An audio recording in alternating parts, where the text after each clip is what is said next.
really dressed as academic as well, which I'm trying my best right now to fit in. But there's one goal. When you're doing a company or running a company, it's basically going for like making money. I'm sorry for swearing. Getting used to it a lot. I get invited to a lot of business events instead of any academic talk. But at the same time, I think that also raises a question of what are we looking at when we're talking about ChatGPT or AI-generated contents or AI-generated arts and NFT and digital humanity?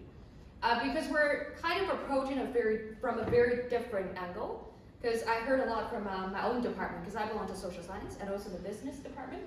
Whenever they're talking about ChatGPT or NFT or Bitcoin or cryptocurrency trading, it's more about the ethical issues that's been raised, or even like when we're talking about the open resource. And we're talking about, okay, so we can do the programming, we can just look it up, and you can create your own thing.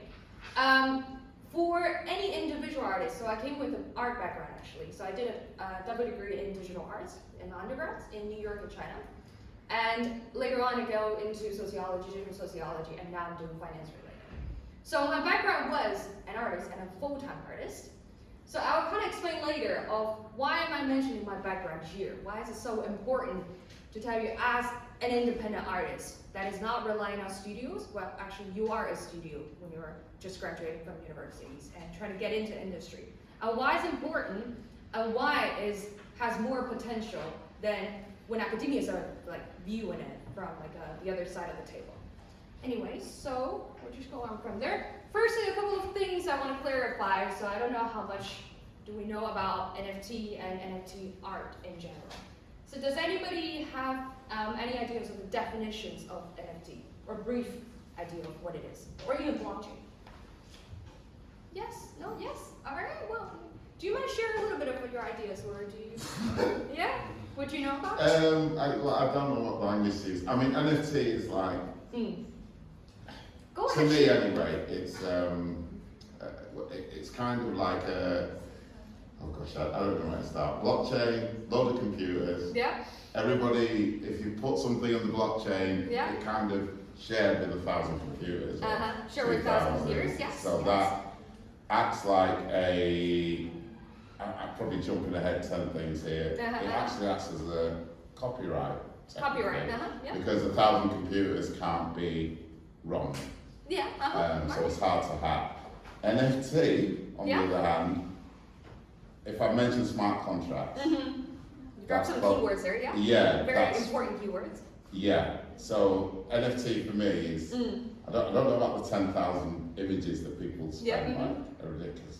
But you can kind of get a smart contract. It runs on blockchain technology, something called Ethereum. Yeah. Well, the Ethereum is one of the coins. Yeah. And it's very interesting, but it's very new. Yes, it is. It is very new. Yes, and it's very good wrap up of what you just said. Sorry, there, it's a bit confusing. No. Of course, if you already said everything, I would probably invite you here to continue on talk, and there's no need for me to talk anymore. But anyway, so a brief introduction of what is NFT. NFT is, you can consider it as an asset, like a type of stuff that exists online, which is based on blockchain system. Yes, indeed. Blockchain system is basically, you have computers generating contracts and computers trading with one another. Instead of banks or banking system in the middle to tell you, okay, you can transfer money from one account to another, blockchain system already generated automatically. So it happens within a second, or like less than a second even sometimes with a smart contract. So when our dear audience here, I'm sorry, I didn't get your name actually. Johnny, yes. You mentioned the smart contract. Smart contracts is basically this automatic generated contract that happens within those computers. Why people are always talking about it is, firstly, it changes the way how you trade, and also it changes the way how an artwork could be traded. One of the biggest things happened in 2021, earlier 2021, also one of the reasons why I got into this whole industry and whatever, is basically because there's one painting by people, it's called Every Days, the first 5,000 days. And that one was sold for $69 million for one digital painting. Have anybody heard of, has anybody heard of people of this name even? Oh, right, well, we got an expert there as well, okay. So when this thing happened, like for any non-Picassos to create any digital painting, or not even digital paintings, actual paintings, there's no way for you to get sold for $69 million. And that is one of the biggest things happening in the art industry because it changes how an artwork can be valued and how it can be traded, and can it actually get into the auction house or dealers, or how does the dealership happens in between. So that's why we're talking about, okay, so as you were talking about, there are millions of paintings or artworks being generated at the same time. The reason why we're mentioning this is also because AI has played a very huge role into this. Because it's not really created by someone behind the computer being like, okay, I'm click, click, click, click, click. No, it's massively produced, you can also almost call it that way. When we say create artworks, it's not creating anymore, it's producing artworks. So producing these products or assets to generate money. So at the end of the day, what we're talking about with AI-generated content is more about the monetary value instead of the actual artistic value behind it. And why do we care about it? Yes, I already mentioned the 69 millions. And nowadays, if you take it Ethereum, Ethereum, as you mentioned, is one of the coins that exists on blockchain as one of the Bitcoin trading currencies that you can find.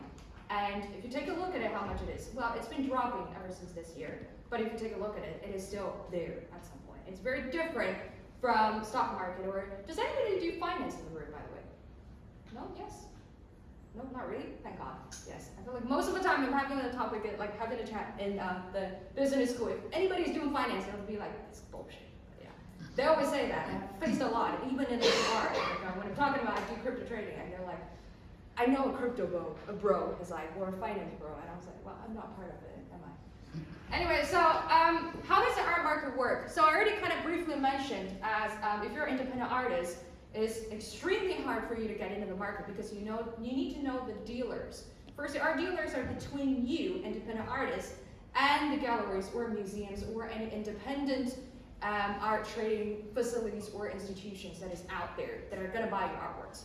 So if you want to live as an independent artist, either you have connections or you could have platforms such as using the new technologies, for example, NFT or AI-generated arts, to build your fame as has anybody has an artist friends? I know I ask a lot of questions because I want this to be a little bit more active than people sitting there to listen to what I'm talking about. If anybody has an artist friend, I'll tell you, the relationship between collectors and artists are extremely difficult to build these days. Ever since I got in the industry when I was in 2017, and I'll tell you, in history, in 15th century, long time before I was born. So during that time, patrons, which is patronage, and painters, patrons pay painters to get things done. For example, get your portrait. You can see those sort of portraits in almost any palace or galleries out there as one of those ways. That's basically the dealership back then. But nowadays, it's changed so much because it's depend on mostly Twitter or social media communication. It's a very fan-based relationship. So what we're talking about nowadays is the art market, in general, firstly, is not big at all.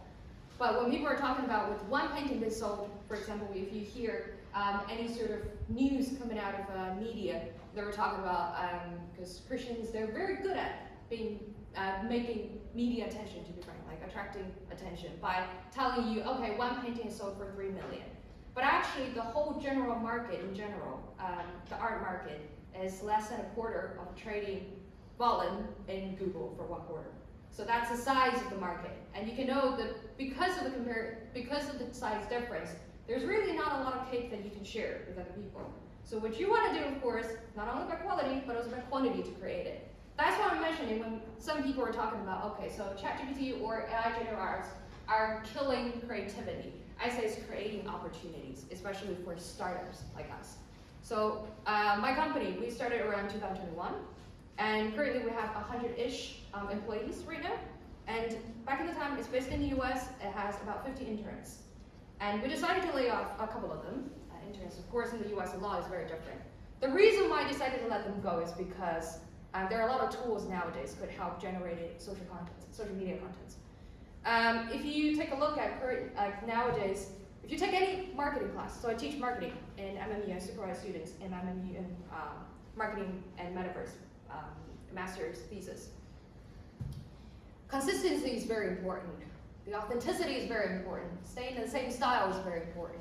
And in marketing theories, being who you are as one person is very important. What generated AI or what the certain tools could do is it has the potential of generating different contents in a much wider pool of information that anybody could remember, or with their own brain cells to be able to remember. And also at the same time, you could literally set up as the same style, or you could have this very frequent updates whenever you want, just to save your own input of money when you're trying to hire someone as well. So all I'm saying here is, yes, there are a lot of ethical concerns about the creativity, but I've also got to think about where is creativity coming from? There is a theory saying that an artist is creating something, not only out of memories, but also out of their emotions and out of the techniques that have been trained before. So it's a bit of a combination of everything. So you need to have your own unique experience, and you need to be trained in specific ways to be able to paint or create stuff in specific ways. And then by the end of the day, you need to come up with something new. If you take a look at Picasso's whole life, he started off with very realistic paintings at the very beginning because he was trained as a fine art artist. And if you take the mid-age, or the earlier-ish mid-age, like that time, he creates a lot of paintings in a bluish, green bluish color.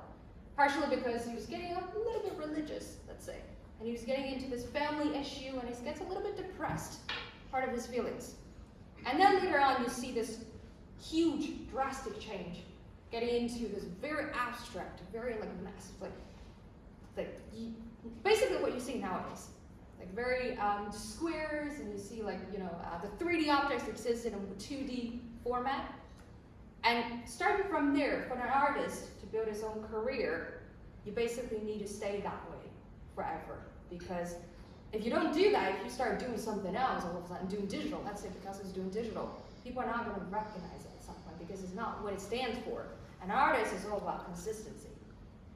So for later on, the creativity side, or creative side for Picasso has been, you can't really say decreased, but it's defined by the industry, defined by the market. So it's not really decreased, it's more restricted by how it works, how the rule was set before. So from the sociological point of view, of course, because I'm still under social science, I think it would be very nice to share a bit of a sociological understanding there as a theory based of basically what I said.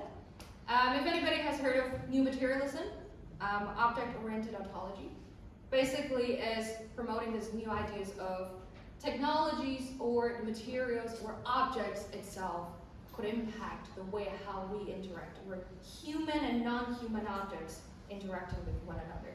So it's this co-producing process of what is being said. So my personal opinion about ChatGPT or AI-generated contents is it is what is decided by the century, by this digital age, instead of by some random programmers come up with the new idea, oh, let's do something I don't have a girlfriend, so I want an AI-generated girlfriend.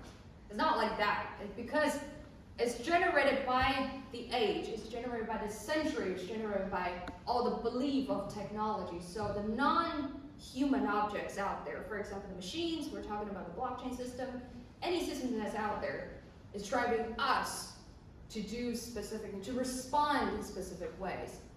But by the end of the day, we're coming back to the material. And we're reflecting it back on, for example, we're creating things with the systems of specific technologies. For example, like ChatGPT or different things. So now that I think everywhere I go, I always hold a very positive idea. It might have been a very American thing, but I'm sorry, I stand for, I was born in China, but I lived in America for a little while. But my idea of all the technologies is basically, it might be a new idea, but apologies ahead, is there's a great philosopher once said, you can never step in the same water for 2 times. Water is flowing, like the riverside.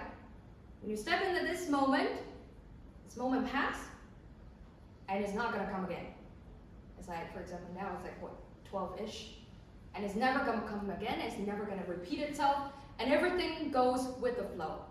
Just like technologies, just like the way how we use technologies, or any sort of concerns about the future.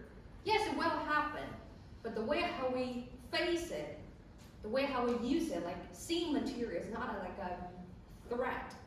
Instead of the way that it can drive us to go through this river, and then you walk to the next dam, and then you find the next river yourself, or you do something about it. That's, I call it kind of entrepreneurial almost, to think about this sort of subjects. And this is probably the way that, as a current, I don't know, I work in the entrepreneurial side.